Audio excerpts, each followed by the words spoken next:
চলতি বছরের জুনে ইরানে হামলার পরিকল্পনা সম্পর্কে মার্কিন প্রেসিডেন্টকে কয়েক মাস আগে অবহিত করেছিলেন ইসরায়েলের প্রধানমন্ত্রী বিনিয়ামিন নেতানিয়াহু।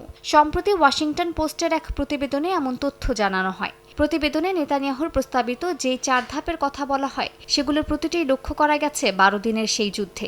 এবার আরেক মার্কিন গণমাধ্যম এনবিসি প্রকাশ করেছে নতুন এক বিস্ফোরক তথ্য। গণমাধ্যমটি জানায় ইরানের বিরুদ্ধে সম্ভাব্য নতুন হামলার পরিকল্পনা করছে ইসরায়েল। ইসরায়েলি কর্মকর্তাদের বরাতে এনবিসির প্রতিবেদনে বলা হয়, ইরানের সম্ভাব্য হামলার পরিকল্পনার কথা চলতি মাসে মার্কিন প্রেসিডেন্ট ডোনাল্ড ট্রাম্পের কাছে তুলে ধরবেন নেতানিয়াহু। এ পরিকল্পনায় একক ইসরায়েলি হামলা থেকে শুরু করে যুক্তরাষ্ট্রের সরাসরি বা যৌথ অংশগ্রহণের সম্ভাবনাও রয়েছে বলে দাবি করেছে সংশ্লিষ্ট সূত্র।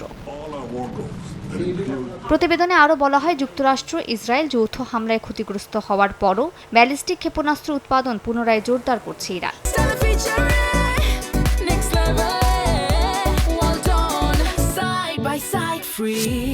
একই সঙ্গে ক্ষতিগ্রস্ত আকাশ প্রতিরক্ষা ব্যবস্থা মেরামতের চেষ্টাও চালাচ্ছে, যা নিজেদের নিরাপত্তার জন্য বড় হুমকি হিসেবে দেখছে তেল আবিব। প্রতিবেদনে বলা হয়, ইসরায়েলের উদ্বেগ শুধু ইরানের ক্ষেপণাস্ত্র কর্মসূচি ঘিরেই নয়। তাদের আশঙ্কা, ক্ষেপণাস্ত্র ও আকাশ প্রতিরক্ষা শক্তিশালী হলে তেহরান ভবিষ্যতে পারমাণবিক স্থাপনাগুলো আরও সুরক্ষিত করতে পারবে। পাশাপাশি ইরানের আঞ্চলিক মিত্র গোষ্ঠীগুলো নতুন করে শক্তিশালী হয়ে উঠবে। এনবিসির দাবি, ইরান বছরে প্রায় 3000 ব্যালিস্টিক ক্ষেপণাস্ত্র তৈরি করতে সক্ষম হতে পারে।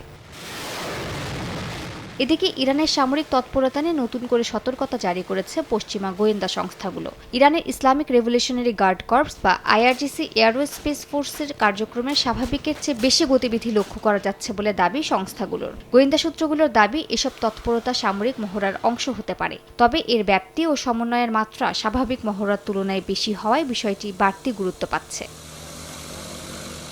মালিহা সুহরওয়ার্দী, সময় সংবাদ।